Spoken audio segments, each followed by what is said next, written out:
The hammering in my skull matched the rhythm of my heartbeat, sharp, relentless, unforgiving. I opened my eyes to unfamiliar darkness, the kind that felt expensive, heavy with silence that only money could buy. Silk sheets whispered against my skin as I moved, cool and smooth in a way my threadbare cotton ones at home never were. The scent hit me next. Cedar and something darker, masculine, leather mixed with a cologne that probably cost more than my monthly rent. Where was I? Panic clawed up my throat as I sat up too quickly, and the room tilted. My head throbbed with the kind of pain that promised I'd done something monumentally stupid the night before. But I couldn't remember. Not the drinking, not leaving the restaurant after my shift, not... My breath caught. A ring. On my left hand, fourth finger, sat a band of platinum so bright it seemed to glow in the dim light filtering through floor-to-ceiling windows. Diamonds circled it, not the tiny chips you'd find in a mall jewelry store, but substantial stones that caught the early morning light and threw it back in sharp, accusatory flashes. This wasn't happening. My hands shook as I touched the ring, tugging at it. It didn't budge. Perfectly sized, as if it had been made for me. The metal was warm from my skin, and something about that warmth made everything more real, more terrifying. I was wearing someone's ring, a wedding ring. The penthouse sprawled around me like something from a magazine I'd never be able to afford. Modern furniture in shades of black and gray, artwork that looked original, windows that showcased the city skyline in a way that made me dizzy with how high up we had to be. The bed alone was larger than my entire bedroom in the cramped apartment I shared with Emma. Emma. Oh God, Emma. My 4-year-old daughter. I'd left her with Mrs. Chen next door. Promised I'd be back after my shift at the restaurant ended at 11. What time was it now? My phone. Where was my phone? I scrambled out of the bed, my legs tangling in sheets that probably cost more than my car. The hardwood floor was cold beneath my bare feet as I searched frantically for my clothes, my purse, anything familiar. Instead, I found myself wearing a silk nightgown I'd never seen before, champagne-colored and delicate, with lace that felt like spiderwebs against my skin. Someone had undressed me. Someone had put this on me. Someone had put that ring on my finger. The implications made my stomach turn. I pressed a hand to my mouth, forcing down the nausea, forcing myself to think. The last thing I remembered was finishing my shift, walking to my car in the employee parking lot behind Marcello's. It had been raining. I remembered that. The pavement slick and black, reflecting the neon signs from the street. My uniform had been damp, clinging to my skin, and I'd been counting tips in my head, calculating if I'd made enough to pay the overdue electric bill. Then, nothing. A door opened somewhere in the penthouse and I froze. Footsteps, multiple sets, moving with military precision. Low voices speaking in tones too quiet to make out words, but loud enough to send alarm bells screaming through my system. I needed to leave. Now. I spotted my clothes folded neatly on a chair near the window, my jeans, my t-shirt, even my bra and underwear, all cleaned and pressed. The careful arrangement of them felt more invasive than if they'd been thrown on the floor. Someone had touched my things, handled them with care that suggested ownership. I grabbed them, my fingers clumsy with fear, and had just pulled on my jeans when the bedroom door opened. He stood in the doorway, and everything in me went still. I'd seen dangerous men before. Working at Marcello's, you learned to recognize them, the ones who moved like predators, who commanded space just by existing. But this man was different. This man was danger, distilled into human form, wrapped in an expensive black suit that fit him like a second skin. He couldn't have been more than 30, with dark hair cut short and styled with precision, and eyes so dark they looked black in the morning light. Sharp jawline, full lips that were currently pressed into a line that could have been amusement or annoyance. I couldn't tell. He was handsome in a way that made you forget to breathe, the kind of beautiful that came with a price tag of blood and violence. Behind him, I could see 2 other men, massive and silent, their hands clasped in front of them, their eyes scanning the room with the professional assessment of trained bodyguards. "You're awake." His voice was smooth, cultured, with an accent I couldn't quite place. Not quite Italian, but close. Each word was measured, controlled, as if he was a man who never said anything he didn't mean. "Good. We need to talk." I backed up until my legs hit the bed, my shirt clutched to my chest like a shield. Who are you? What is this? Where am I? He stepped into the room, and the bodyguards remained in the doorway, silent sentinels. He moved with the kind of confidence that came from never having been told no, from always getting exactly what he wanted. The door closed behind him with a soft click that sounded like a cell door locking. My name is Dante Salvatore. He said it as if I should recognize it, as if those two words should mean something. When I just stared at him blankly, something flickered in his eyes, surprise, maybe, or interest. You really don't know who I am, should I? My voice came out stronger than I felt, and I was grateful for that small mercy. Most people do. He moved closer, each step deliberate, and I noticed how he held himself, always aware of the space around him, of the exits, of me. But perhaps that's refreshing. Tell me, Charlotte, do you remember last night? He knew my name. Of course he knew my name. Panic spiked through me again. How do you... Your purse, your ID. You work at Marcello's as a waitress. You have a daughter, Emma, 4 years old. You live at 2847 Ashwood Terrace, apartment 3B. You drive a 2008 Honda Civic that's one inspection away from falling apart. You're 3 months behind on rent and 2 months behind on your car payment. You dropped out of college in your sophomore year when you got pregnant. The father is not in the picture. You have no family to speak of, no safety net, no one who would miss you if you disappeared. Each word was a punch to the gut, delivered in that same calm, measured tone. He'd had me investigated, thoroughly. The level of detail made my skin crawl. What do you want from me? I whispered. He stopped a few feet away, close enough that I could smell that cologne again. Expensive and dark and completely overwhelming, close enough that I had to tilt my head back to meet his eyes. This close, I could see they weren't completely black. They were the deepest brown I'd ever seen, with flecks of amber that caught the light. I want you to understand your situation. He held up his left hand, and I saw it. An identical platinum band on his fourth finger, simple and elegant and terrifying. As of midnight last night, you became my wife. The world tilted. That's impossible. I wouldn't, you did. He lowered his hand, and his gaze dropped to the ring on my finger with something that looked almost like satisfaction. You signed the papers. You said the vows. It's all quite legal, I assure you. I don't remember any of that. My voice was rising, hysteria creeping in at the edges. I don't remember anything after leaving work. No, you wouldn't. He said it so casually, as if drugging someone was just another Tuesday morning activity. Rohypnol is quite effective that way. Don't worry, nothing inappropriate happened. The marriage was necessary for business reasons. You were simply the most convenient option. I was going to be sick. I was going to collapse. I was going to scream until someone came to help me. But the rational part of my brain, the part that had kept me and Emma alive for 4 years on tips and determination, knew that no one would come, no one would help. Men like this didn't get caught. Men like this made people disappear. I have a daughter, I said, and my voice broke on the words. Please, I have a little girl. She needs me. I have to get back to her. Something shifted in his expression, something too quick to read. He studied me for a long moment, his head tilted slightly, as if I were a puzzle he was trying to solve. Your daughter is fine. Mrs. Chen has been compensated generously for her extended care. Emma believes you took an extra shift at work. He pulled out a phone, one of several I could see in his jacket, and showed me a photo. Emma, asleep in her bed, clutching the stuffed rabbit I'd bought her at a thrift store. The photo was time-stamped less than an hour ago. The message was clear. He could reach her anytime he wanted. You're a monster, I breathed. Yes. He pocketed the phone, unbothered by the accusation. But I'm your husband now, and that affords you certain protections you didn't have before. Protection you desperately need, even if you don't know it yet. I don't need anything from you except to let me go. That's not possible. He moved past me to the window, looking out over the city with the posture of a man who owned it. You see, Charlotte, 3 nights ago, someone stole from me.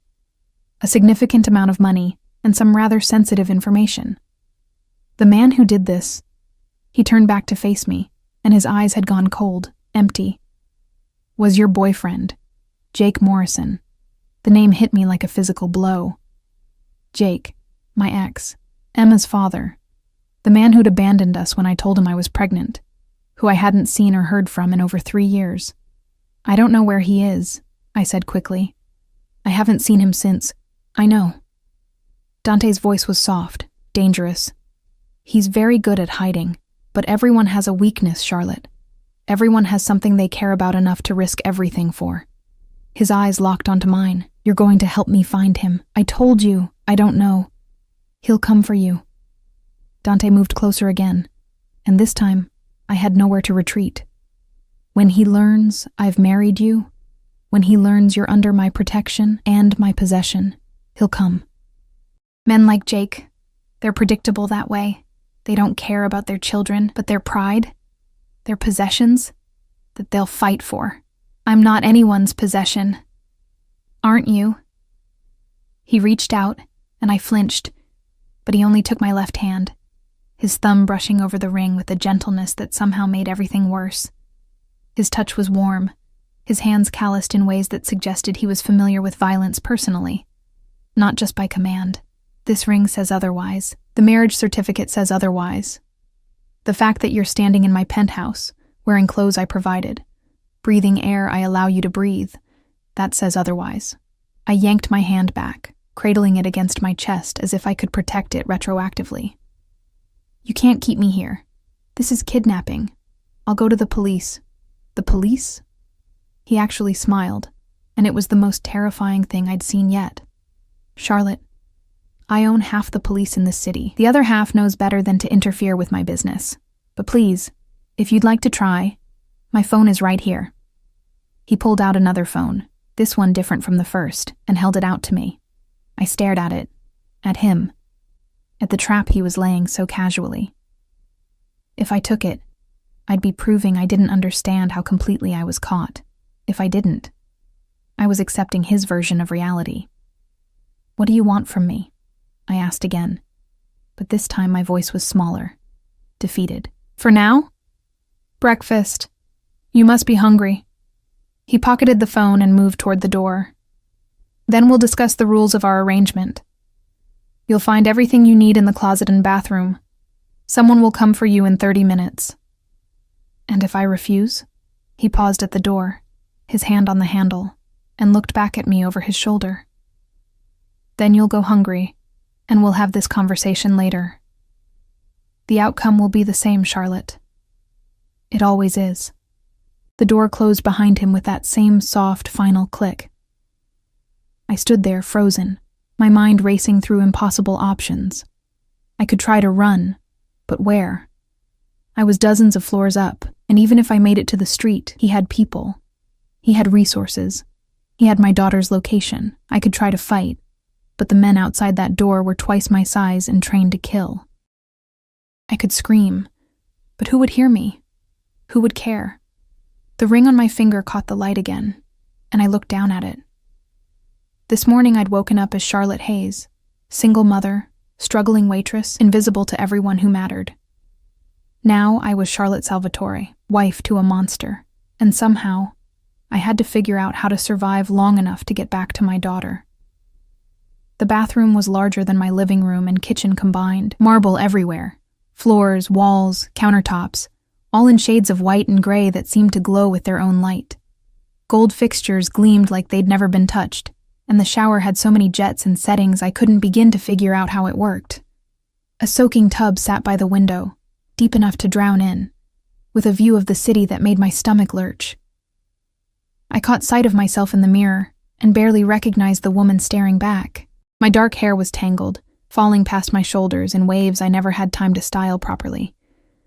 My face was pale, dark circles under my green eyes from too many late shifts and not enough sleep. The silk nightgown hung on my frame.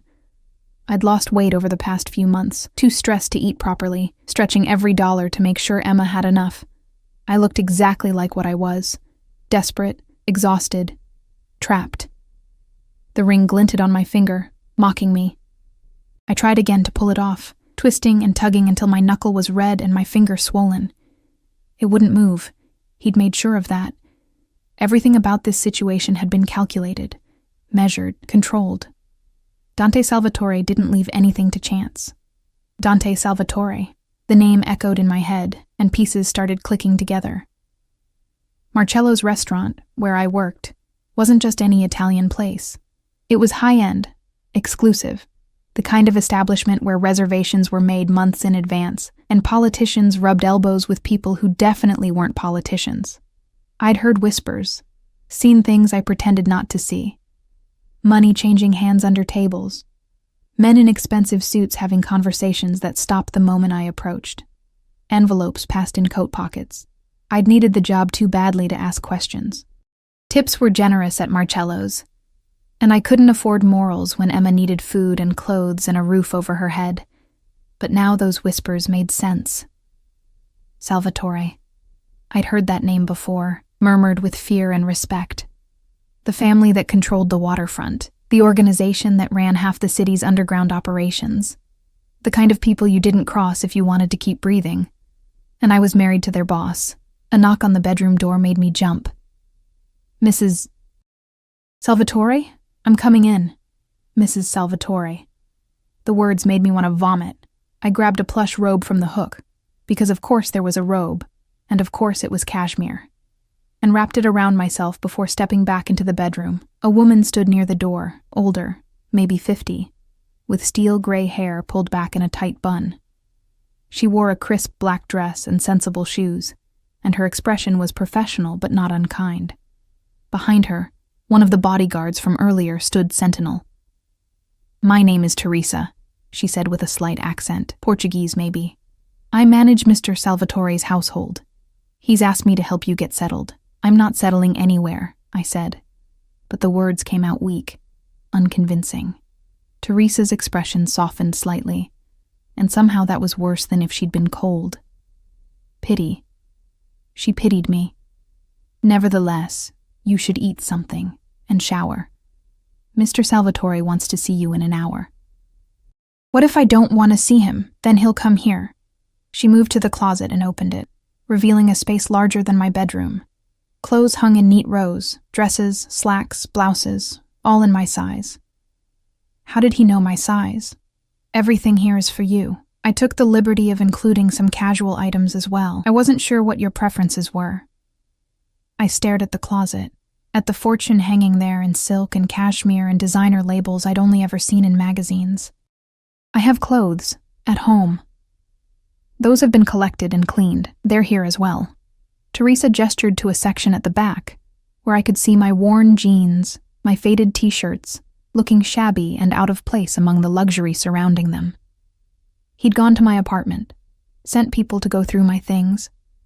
Had they looked through Emma's room too? Touched her toys, her clothes, her bed? "You can't keep me here," I said, and I hated how my voice shook. "I have rights. I have a life. I have a daughter. Your daughter will be brought to you this afternoon." Teresa's voice was matter-of-fact, as if she was discussing a grocery delivery. "Mr. Salvatore thought you'd be more comfortable with her here." The room spun. "What?"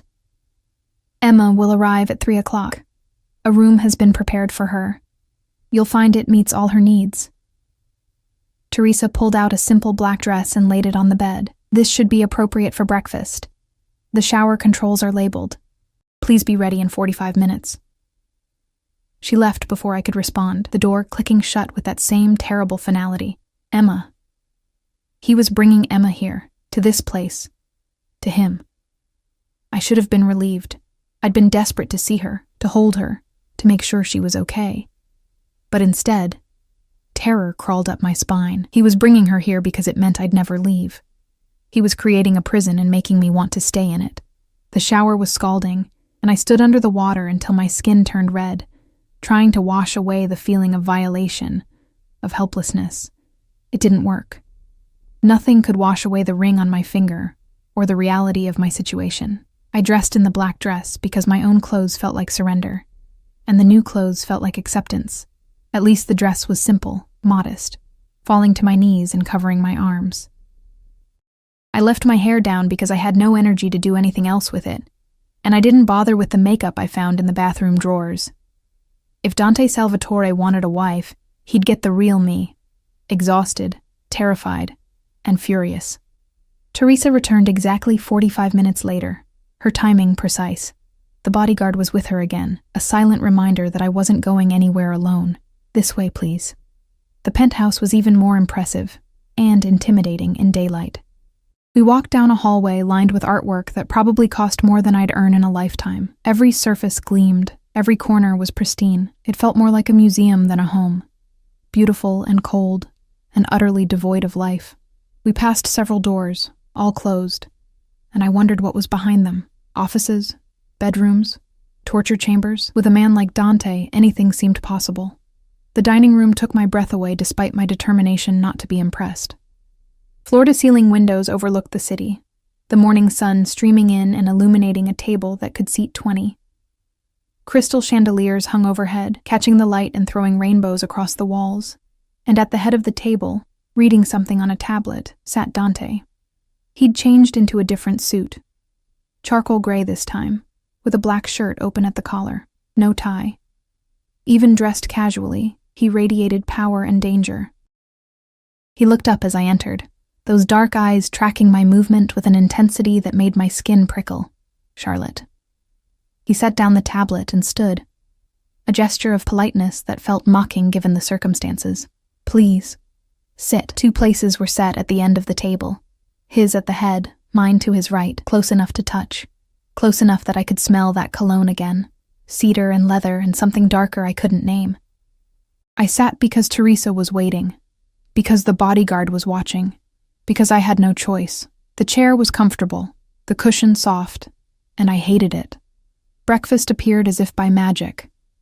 Staff members I hadn't seen arriving with silver trays and covered dishes, fresh fruit and pastries, eggs cooked 3 different ways, bacon and sausage, toast and jams, coffee and juices. Enough food to feed 10 people. The waste of it made my chest tight, thinking about all the nights I'd skipped dinner to make sure Emma had enough to eat. You need to eat, Dante said, his voice conversational, as if we were discussing the weather. You're too thin.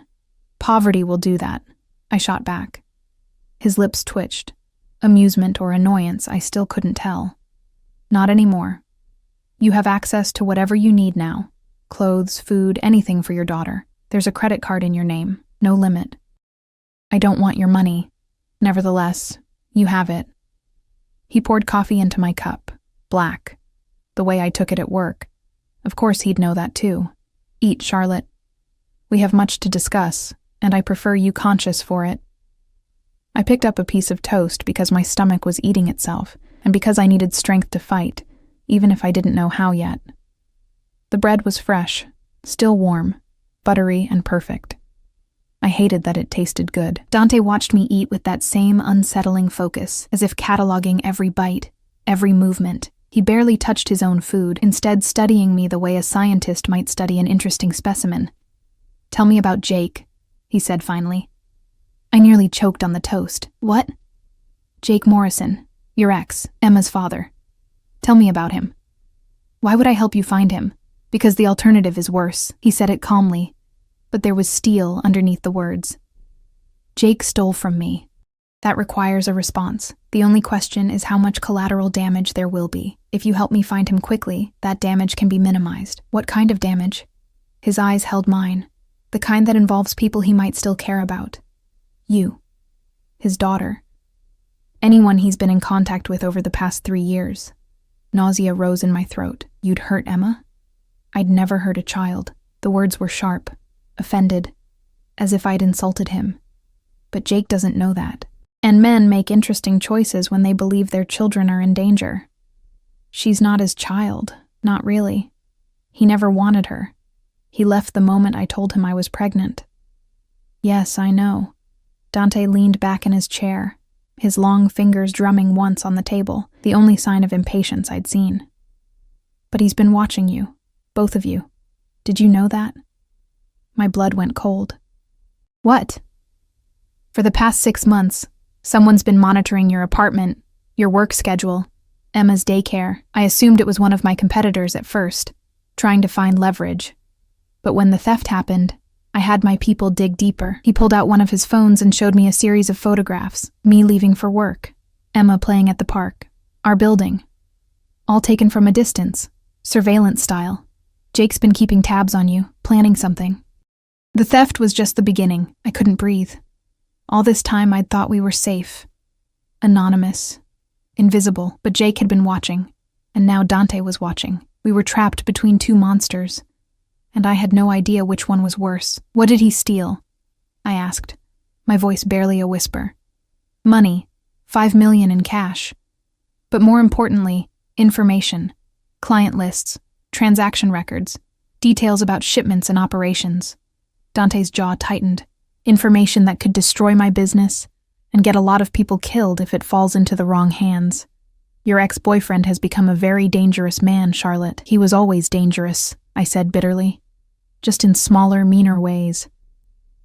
Something flickered in Dante's expression. Curiosity, maybe. He hurt you. It wasn't a question, but I answered anyway. Not physically.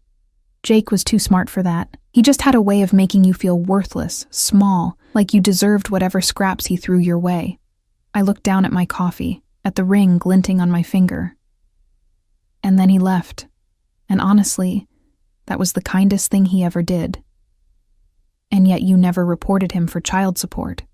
Never tried to track him down, because I know men like Jake, they don't let go of things they consider theirs. As long as he stayed away, Emma was safe. I met Dante's eyes. Now you've painted a target on us.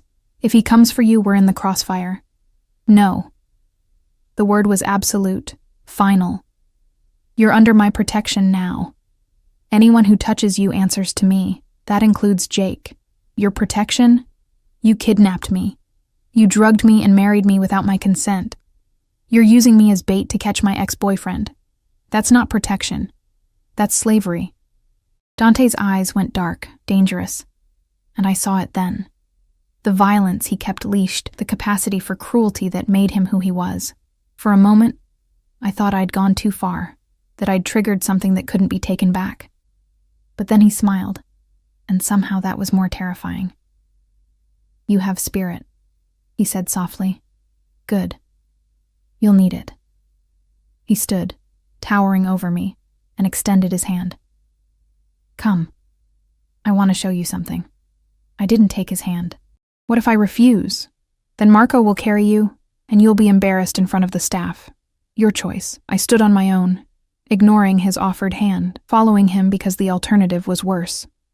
We walked through the penthouse, past more rooms with closed doors, until we reached an office. He opened the door and gestured for me to enter. The room was all dark wood and leather, with bookshelves lining the walls, and a massive desk facing more of those floor-to-ceiling windows.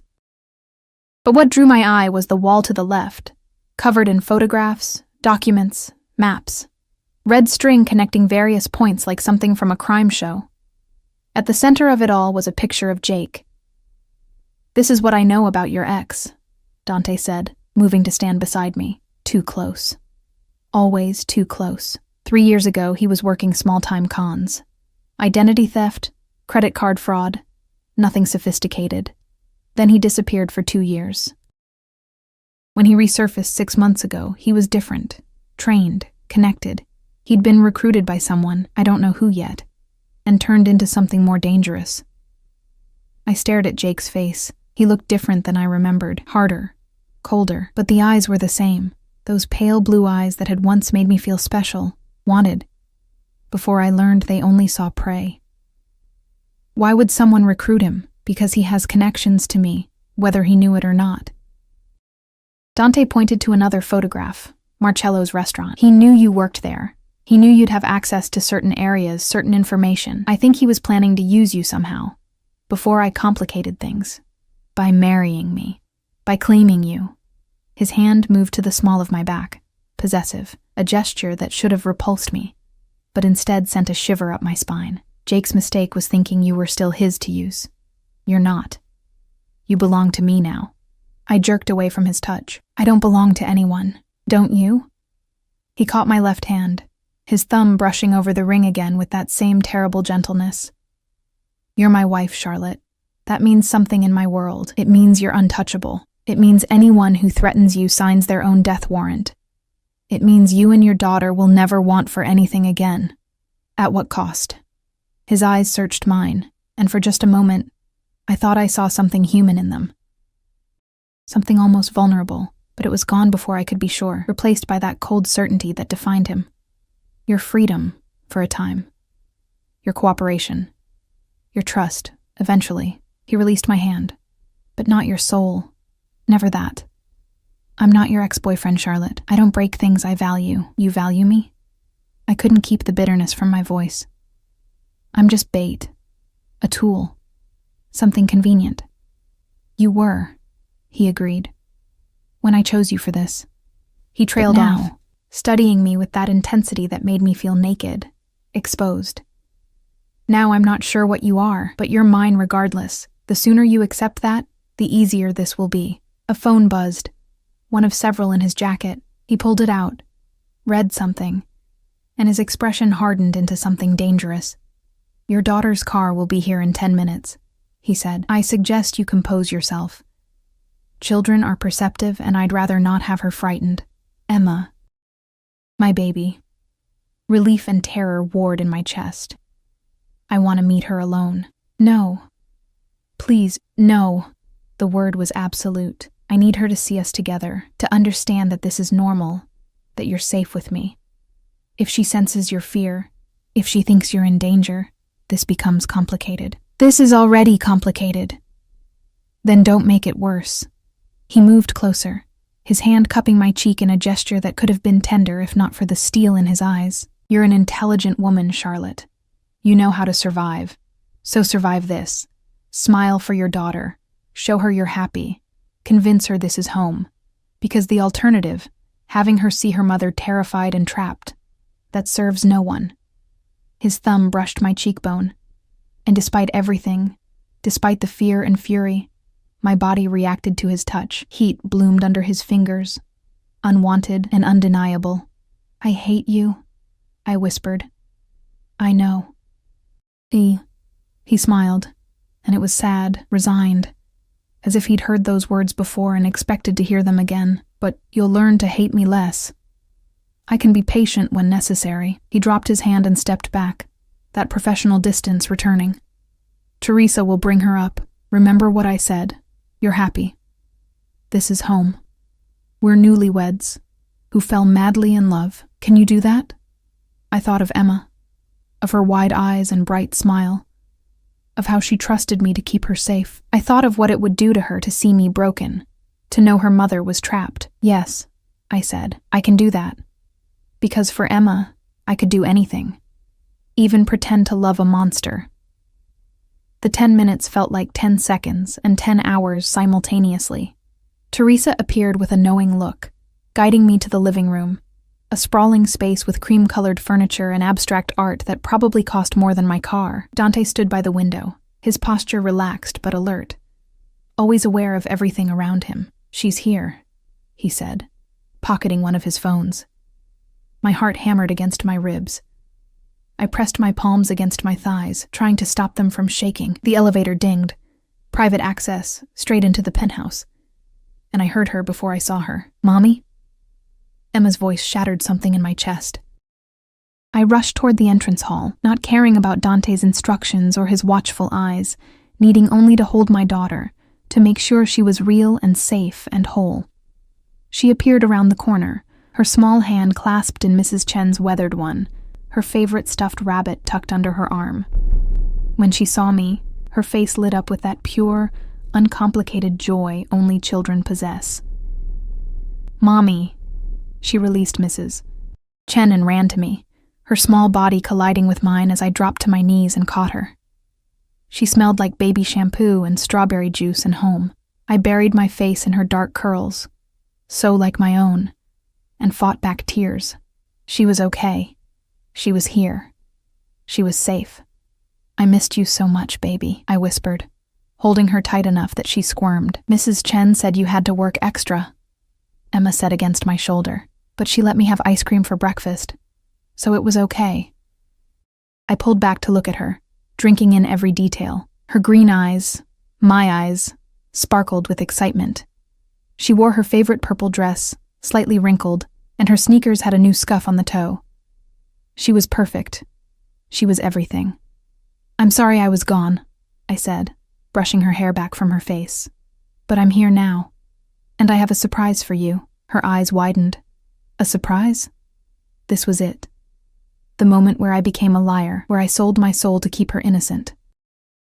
I forced brightness into my voice, manufactured joy I didn't feel. "Remember how I told you that someday we might have a bigger family?" The words tasted like ash. Well, something wonderful happened. Mommy met someone very special, and we got married. I nearly choked on it. "You have a new daddy." Emma's face scrunched in confusion. "A daddy?" "That's right, princess." Dante's voice came from behind me, warm and gentle in a way I hadn't heard before. I turned, Emma still in my arms, and watched him approach. He moved differently now, slower, less predatory, as if he understood that children could sense danger the way animals could. He crouched down to Emma's level, his expensive suit straining slightly, and smiled. It transformed his face, softening the harsh lines, making him look almost human, almost safe. "My name is Dante," he said, "and I'm very happy to meet you, Emma. Your mommy has told me so much about you." Emma pressed closer to me, suddenly shy. She peeked at him from behind her rabbit, her small voice uncertain.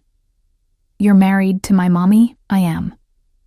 He glanced at me, and for anyone watching, it would have looked like affection. "I love her very much, and I promise to take care of both of you. Would that be okay?" Emma considered this with the seriousness only a 4-year-old could muster. Then she noticed something. His watch, expensive and complicated, with multiple dials that caught the light. "That's pretty," she said. Dante looked down at the watch, then back at Emma. "Would you like to see it?" She nodded, curiosity overcoming shyness. He unclasped the watch, easily worth more than I'd earn in 5 years, and held it out to her. Emma took it with reverent care, her small fingers tracing the metal, fascinated by the moving parts. "It tells time in different countries," Dante explained. "See this dial? That's what time it is in Italy, where my family is from. And this one is for Japan, and this one is for right here. Wow." Emma's voice was filled with wonder. She looked up at him, then at me, then back at him. "Are you really my daddy now?" The question hung in the air. Dante's eyes met mine over Emma's head, and I saw the challenge there. This was the moment, the point of no return. "Yes," I said, the lie smooth and terrible. "He is." Emma beamed. Just like that, her world expanded to include this stranger, this dangerous man who held our lives in his hands. Children were resilient that way, accepting change with an ease adults had forgotten. Mrs. Chen cleared her throat from the doorway. "I should go," she said in her accented English. "I bring Emma's things. They're downstairs." "My people will handle it," Dante said, standing smoothly. He pulled out cash, $100 bills, more than Mrs. Chen would make in a month, and pressed them into her hand. "Thank you for caring for her. If Charlotte needs anything else, she'll let you know." Mrs. Chen's eyes widened at the money, then at me. I saw the question there, the concern. But I smiled and nodded, giving her permission to leave, to forget about us. She left with Teresa, and the door closed with that familiar finality. We were alone. The 3 of us, this false family. "Come on, sweetheart," I said to Emma. "Let me show you your new room." Dante led us down the hallway to a door I'd passed earlier. When he opened it, I forgot to breathe. The room was a child's dream. Soft pink walls with hand-painted flowers climbing up toward the ceiling, a canopy bed with gauzy white curtains, piled with stuffed animals, a bookshelf filled with new books, their spines uncracked and promising, a toy chest overflowing with dolls and puzzles and art supplies, a child-sized table and chairs, perfect for tea parties, windows with a view of the city, secured with locks and safety features I recognized immediately. "This is mine?" Emma whispered, clutching her rabbit tighter. "All yours," Dante said. "Do you like it?" She let go of my hand and walked into the room as if entering a fairy tale. She touched everything, the soft bedding, the stuffed animals, the books. She opened the closet and gasped. It was filled with clothes, all in her size, from play clothes to pretty dresses. "Mommy, look." She pulled out a dress covered in butterflies. "It's beautiful." I looked at Dante, at the careful way he'd orchestrated this, making himself the hero, the provider, the answer to all our problems. He'd bought her love with toys and pretty things, and she was too young to understand the price. "It's perfect, baby," I managed. Emma spun around, the dress held against her. "Can we live here forever?" The question was innocent, hopeful. Dante answered before I could. "Yes," he said. "This is your home now, yours and your mommy's. No one will ever take it away." Emma squealed and ran to hug him. He went still for a moment, as if unsure what to do with the child's affection, then carefully placed one hand on her back, awkward and careful. Over her head, his eyes met mine, triumphant, possessive. "See how easy it is?" his expression said. "See how quickly she accepts me?" I wanted to scream. I wanted to grab Emma and run. But she was smiling, genuinely happy for the first time in months, and I wouldn't take that from her, even if it was built on lies. "Why don't you play for a bit?" I suggested. "Get to know your new room. I need to talk to Dante for a minute." Okay, she was already pulling stuffed animals off the bed, creating some elaborate game only she understood. Dante and I stepped into the hallway. He closed the door partially, enough that we could see her, but she couldn't hear us. "You bought her," I said quietly, fury making my voice shake. "You bought her love with toys and pretty rooms." I gave her security. His voice was equally quiet, but harder, colder. "Something you couldn't provide. A safe place. Stability. A future that doesn't involve poverty and fear. We were fine. You were drowning." He stepped closer, his presence overwhelming in the narrow hallway. 3 months behind on rent, choosing between electricity and food, working yourself to exhaustion for tips that barely covered basics. That's not fine, Charlotte. That's desperation. It was honest. It was unnecessary. His hand came up, cupping my jaw, forcing me to look at him. "You don't have to struggle anymore. Emma doesn't have to go without. All you have to do is accept what I'm offering. I don't want your charity. It's not charity. You're my wife. What's mine is yours." His thumb brushed my lower lip and heat shot through me, unwanted and undeniable. "Why is that so hard for you to accept?" "Because it's not real." I jerked away from his touch. "This marriage, this life, none of it is real. It's all just part of your plan to catch Jake."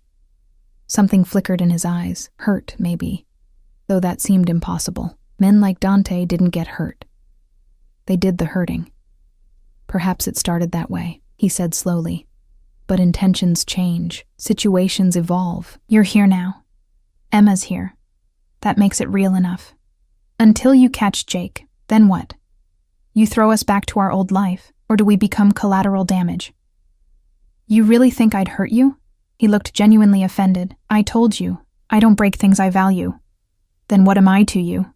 The question came out raw, desperate. "Really?" He studied me for a long moment, his expression unreadable. Then he leaned in, his lips close to my ear, his breath warm against my skin. "You're the most interesting problem I've had in years," he whispered. "And I don't know yet if you're going to be my salvation or my destruction. But either way, cara mia, you're mine." He pulled back, and his phone buzzed. He checked it, his expression hardening. "I have to go," he said. "Business that can't wait. Marco will be stationed outside. Teresa will help you and Emma settle in. Don't try to leave." "Or what?" "Or I'll have to bring you back. And neither of us wants that." He started to walk away, then paused. "There's a phone in the bedroom. My number is programmed in. If you need anything at all, call me, day or night. I won't need you." He smiled, sad and knowing. "You will. Sooner than you think." He left, and I stood in the hallway, my heart racing, my mind spinning. Through the partially open door, I could hear Emma singing to herself, happy and innocent, and completely unaware that our entire world had shifted on its axis. I touched the ring on my finger, feeling its weight, its permanence. Mrs. Salvatore, Dante's wife, the bait in a trap I didn't understand. And despite everything, despite the fear and fury and violation, some small, treacherous part of me wondered what it would be like if this were real, if a man like Dante actually wanted me for me, not for what I could give him or how I could serve his purposes. That part of me was dangerous. That part could get us killed. I pushed it down, buried it deep, and went back into Emma's room to play with my daughter while I still could. 3 days passed in a strange, surreal blur. Emma adapted with the frightening ease of childhood. Her laughter echoed through the penthouse as she explored her new world. The playroom Teresa showed us on the second day, the library with its rolling ladder and thousands of books, the kitchen where the chef let her help make cookies. She called Dante Daddy, without hesitation now. And each time the word left her lips, something in my chest cracked a little more.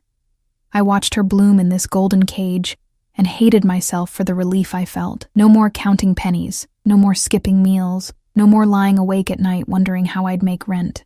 Emma had everything she needed, everything I'd never been able to give her, and all it cost was my freedom and my soul.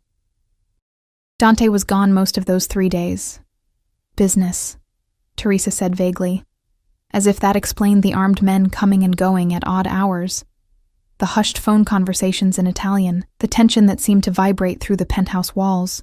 But he called every night, exactly at 8 o'clock, and Emma would run to the phone with excitement while I stood nearby, listening to their conversations. "Did you have fun today, princess?" "Yes. Chef Marco taught me how to make pasta, and Mommy read me 3 stories, and I got to feed the fish in the big tank." "That sounds wonderful. Are you being good for your mother?" "Uh-huh. I'm being very good." "That's my girl. Can you put Mommy on the phone?" And Emma would hand me the phone, oblivious to the way my hands shook when I took it. "Charlotte." His voice was always low, intimate, as if we were lovers instead of captor and captive. "What do you want?" I kept my voice neutral, aware of Emma playing nearby. "To hear your voice, to make sure you have everything you need." A pause, "To remind you that you're safe." Safe. I nearly laughed. "Is that what you call this?" "Yes." No hesitation. "Have you been sleeping?" The question surprised me. "Why do you care?" "Because Teresa tells me you pace the bedroom at night, that you barely eat, that you're losing weight you can't afford to lose." His voice dropped lower. "I need you healthy, Charlotte, for Emma's sake, if not your own. Maybe I'd sleep better if I wasn't a prisoner." "You're not a prisoner. You're my wife. Those aren't mutually exclusive." A sound that might have been a laugh. "No, I suppose they're not. I'll be home tomorrow evening. We're having dinner together. Just the 2 of us." My stomach dropped. "What about Emma?" "Teresa will watch her. This is non-negotiable, Cara. We need to talk. And we need to do it without little ears listening." He hung up before I could argue. The next day crawled by with agonizing slowness. Emma sensed my tension and became clingy, following me from room to room, asking if I was okay, if I was happy, if I liked our new home. I lied to her with a smile that felt like glass cutting my face. Teresa appeared at 5 o'clock with another dress. This one deep emerald green, elegant and form-fitting in a way that made me uncomfortable.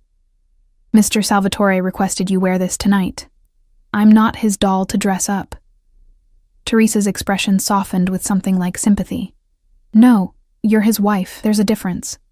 The dress is beautiful, and it will make you feel beautiful. Sometimes that's armor enough." I wanted to refuse, to wear my old jeans and a t-shirt just to spite him. But Teresa was right. I needed armor tonight, even if it came in silk and designer labels. The dress fit perfectly, hugging my curves in ways my usual clothes never did.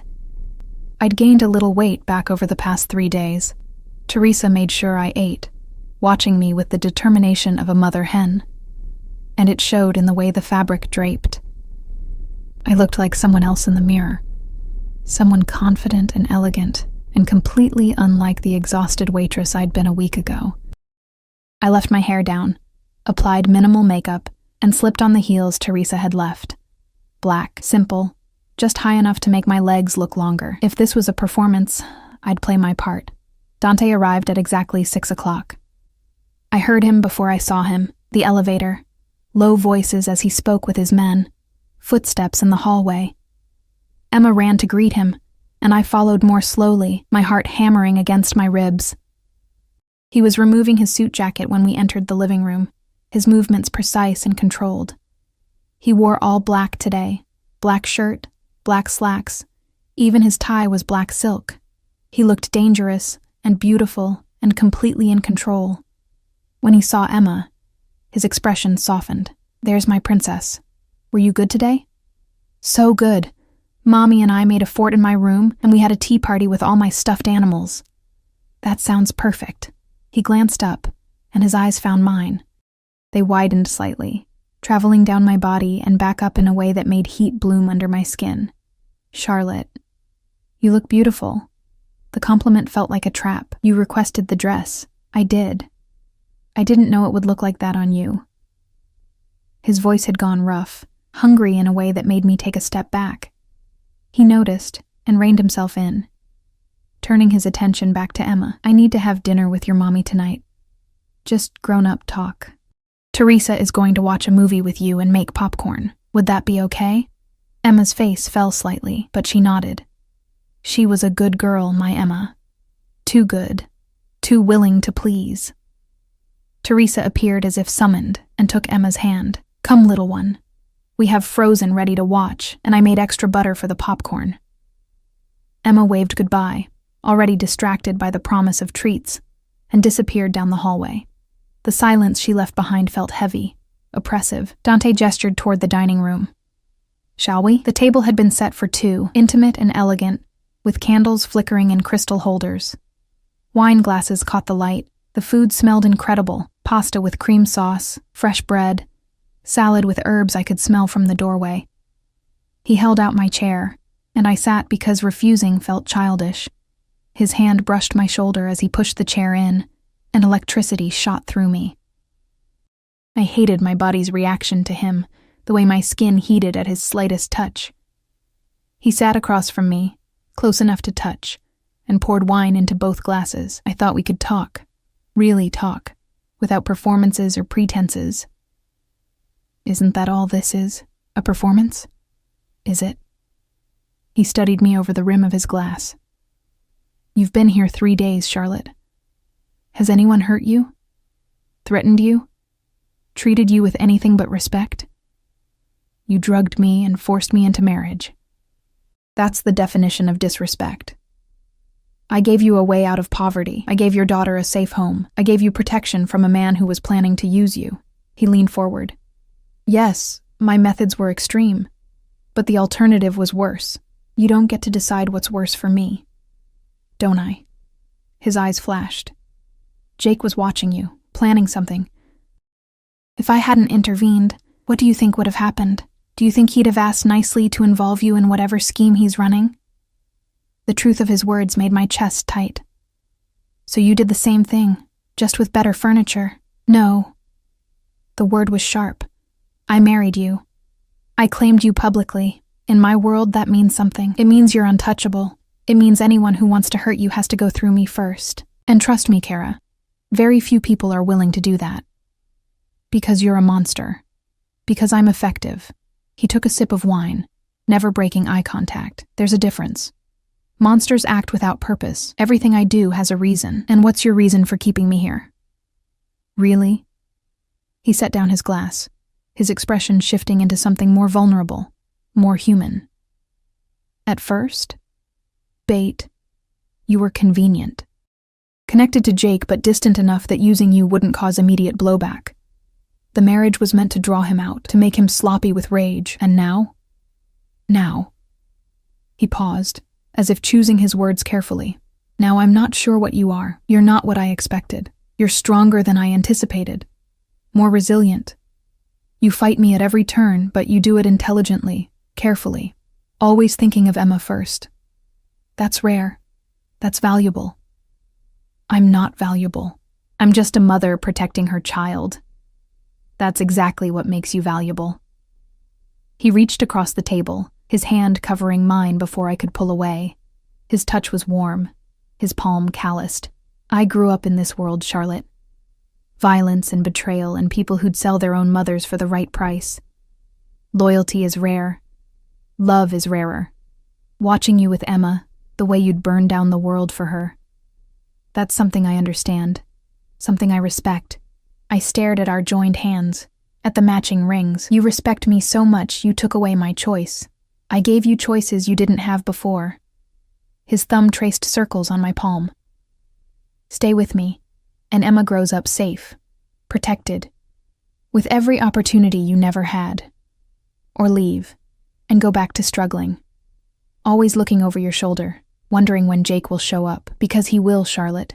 With or without me, he's coming for you. Why? What could I possibly have that he wants? Dante's expression darkened. Information, maybe. Revenge. Or maybe he's finally realized what he lost when he walked away from you. His grip tightened slightly. Men don't always appreciate what they have until someone else takes it.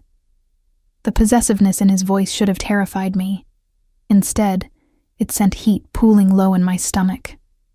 I pulled my hand back, needing distance, needing to think.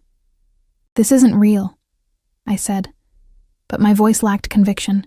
You don't know me. I don't know you. We're strangers playing house, are we? He stood, moving around the table with that predatory grace. He stopped behind my chair, his hands resting on my shoulders. I could feel his heat, smell that cologne that was becoming familiar. I know you take your coffee black with 2 sugars. I know you hum when you're nervous. I know you check on Emma 3 times every night before you can sleep. I know you're afraid of heights, but you stand by the windows anyway because you won't let fear control you. His hand slid down my arms, leaving trails of fire. I know you're exhausted and terrified and furious, but you smile for your daughter because you won't let her see you break. I know you're stronger than you believe you are. And I know, his voice dropped to a whisper against my ear, that when I touch you, your pulse races exactly like it's doing right now. I should have pushed him away, should have told him to stop, to leave, to never touch me again. But my body betrayed me, leaning into his warmth, craving the contact I'd been starved for since long before Jake left. This is wrong, I whispered. Is it?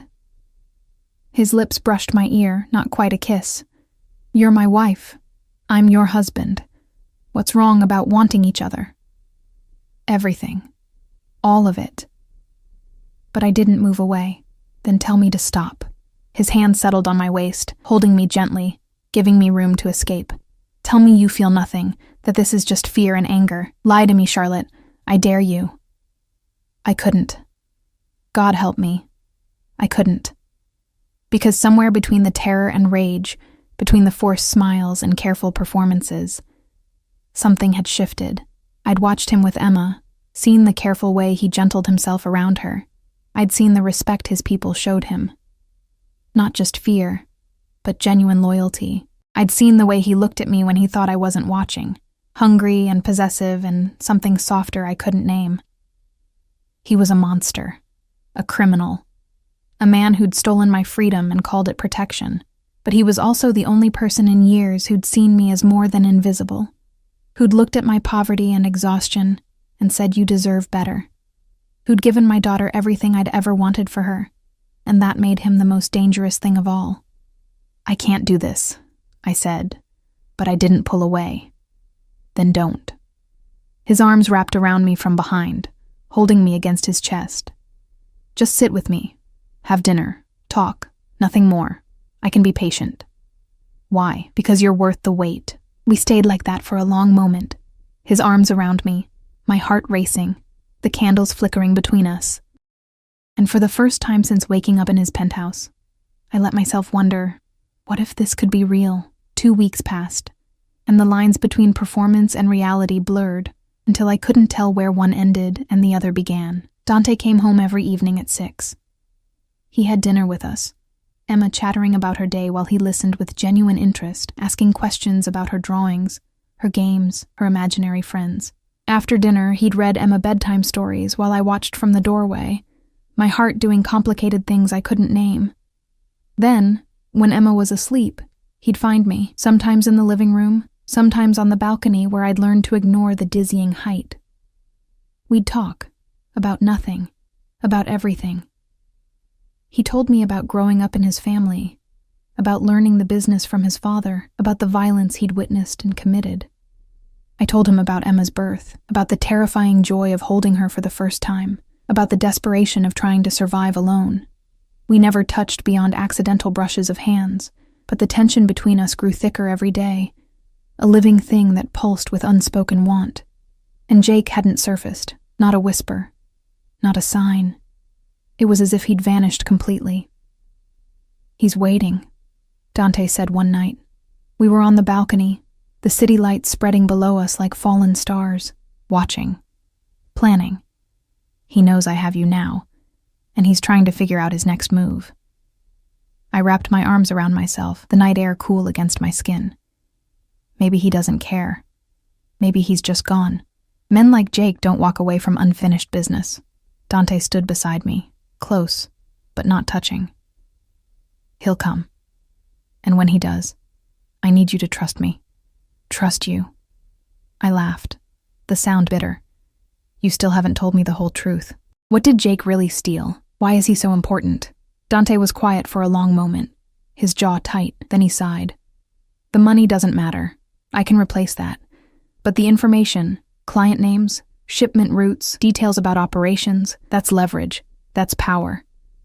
In the wrong hands, it could start a war, get people killed, destroy everything I've built.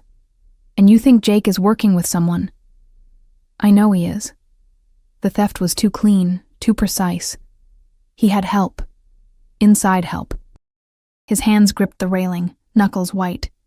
"Someone in my organization is a traitor, and Jake is the key to finding out who."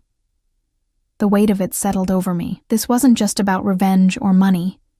It was about survival, about protecting everything and everyone in Dante's world, including us. "What happens when you find him?" I asked quietly. "He answers for what he's done." Dante's voice was cold, final. "And then you're free of him, forever." "And us? Emma and me? What happens to us?" He turned to face me, his dark eyes searching mine. "That depends on you, on what you want." "What I want?" The question felt absurd. I never had a choice. "You have one now." He stepped closer, his hand coming up to cup my face. "Stay with me. Not because you have to, not because I'm forcing you, but because you want to. Be my wife in truth, not just in name. Let me give you and Emma the life you deserve." My breath caught. "Dante, I know I did this all wrong. I know I took your choice away, that I'm asking you to accept the unacceptable. But these past 2 weeks," his thumb brushed my cheekbone, "I've seen who you really are. Your strength, your love for Emma, the way you refuse to break no matter how hard I push. And I want that. I want you. Not as bait, not as a convenient tool, but as mine. Really mine. You're asking me to choose my jailer. I'm asking you to choose your partner." His other hand settled on my waist, pulling me closer. "I can give you everything, Charlotte. Safety, security, a future for Emma. But more than that, I can see you. Really see you. Not the exhausted waitress, not the struggling single mother, but the woman underneath, the one who's brilliant and fierce and deserves so much more than she's been given." I should have said no, should have pushed him away, but his words touched something deep inside me, something that had been starving for years. To be seen, to be valued, to be wanted for more than what I could provide. "This is insane," I whispered. "Yes." He leaned closer, his forehead resting against mine, but sometimes insanity is the only rational response to an irrational world. His lips brushed mine, tentative, asking permission. And instead of pulling away, instead of slapping him and screaming that this was wrong, I closed the distance between us. The kiss was electric. His lips were soft but demanding, coaxing mine open with practiced skill. His arms wrapped around me, pulling me flush against him, and I melted into his heat. It had been so long since anyone had touched me like this, wanted me like this, and my body responded with a desperation that should have shamed me. But shame was impossible when his hands tangled in my hair, when his tongue slid against mine, when he groaned into my mouth like I was everything he'd ever wanted. We broke apart, both breathing hard, and he rested his forehead against mine. "Stay," he whispered. "Choose me. Choose this. I promise you won't regret it." Before I could answer, his phone rang. The sharp tone that meant emergency. He cursed in Italian, pulling it out and checking the screen. His entire body went rigid. "What is it?" I asked. "Jake." The word was cold, deadly. "He just made contact. He wants to meet." My blood turned to ice. "When?"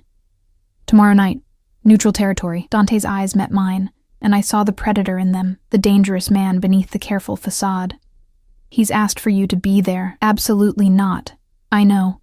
Which is why you'll stay here, protected, while I handle this." His hands gripped my shoulders. "I need you to trust me. Can you do that?" Could I? Could I trust the man who'd kidnapped me, forced me into marriage, upended my entire world?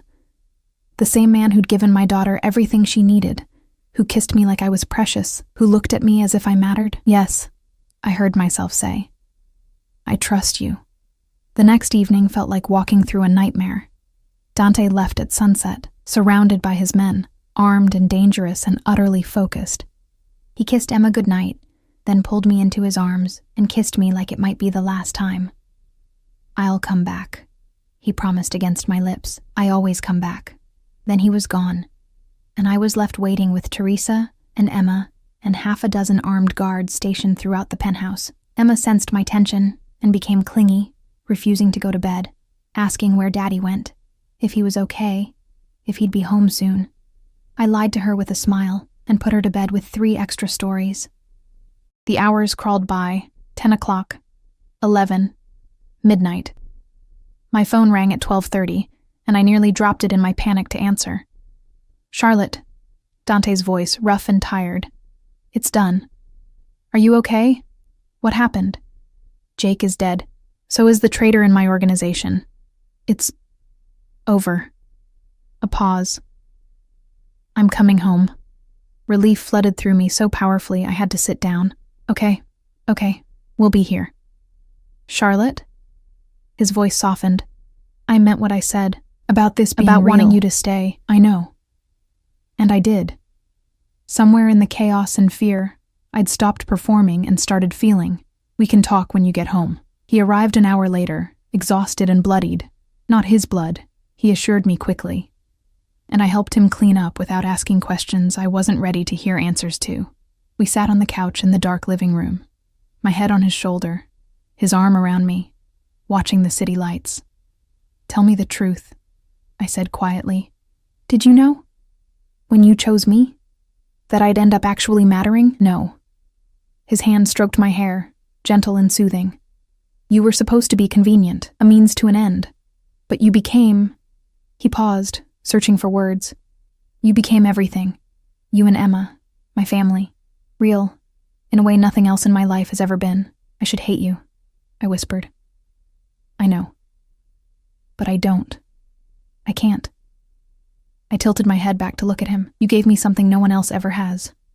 You saw me. Not what I could do for you, not how I could serve a purpose, but me. Just me. You're extraordinary, Charlotte. Anyone who couldn't see that was blind. Or maybe I needed someone extraordinary to recognize it." I reached up, touching his face, tracing the sharp line of his jaw. "This is insane. We barely know each other. This started with violence and force. But it doesn't have to end that way." He caught my hand, pressing a kiss to my palm. "Stay with me. Build something real with me. Let me spend the rest of my life proving I'm worthy of you." It was insane, impossible, wrong in every rational way, but my heart, my treacherous, hopeful heart, whispered yes. "Okay," I said. "Yes, I'll stay." His smile was brilliant, transforming his face into something beautiful and almost vulnerable. He kissed me again, deep and claiming and full of promise. And I kissed him back with everything I had. We stayed like that, wrapped in each other, until dawn painted the sky pink and gold. 6 months later, I woke up to Emma's laughter echoing through the penthouse. I rolled over to find Dante's side of the bed empty.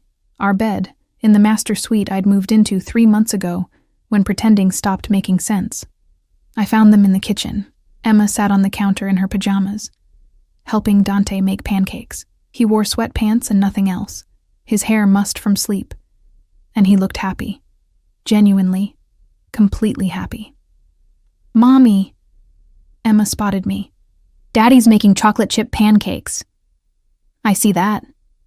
I leaned against the doorway, drinking in the scene. My daughter, my husband, my family, real in ways I'd never imagined possible. Dante looked up, his dark eyes warm. "Morning, cara mia. Coffee's ready." I walked over, accepted the cup he handed me and kissed him, soft and easy and full of the love I'd stopped fighting months ago. Emma made gagging noises and we laughed. It wasn't the life I'd planned. It wasn't the life I'd have chosen, but it was ours. Built on impossible foundations, perhaps, but real nonetheless. And as Dante pulled me into his arms with Emma between us, I realized something. Sometimes the most beautiful things come from the darkest beginnings. Sometimes monsters become men when they find something worth fighting for. And sometimes, just sometimes, the cage becomes home when it's filled with love.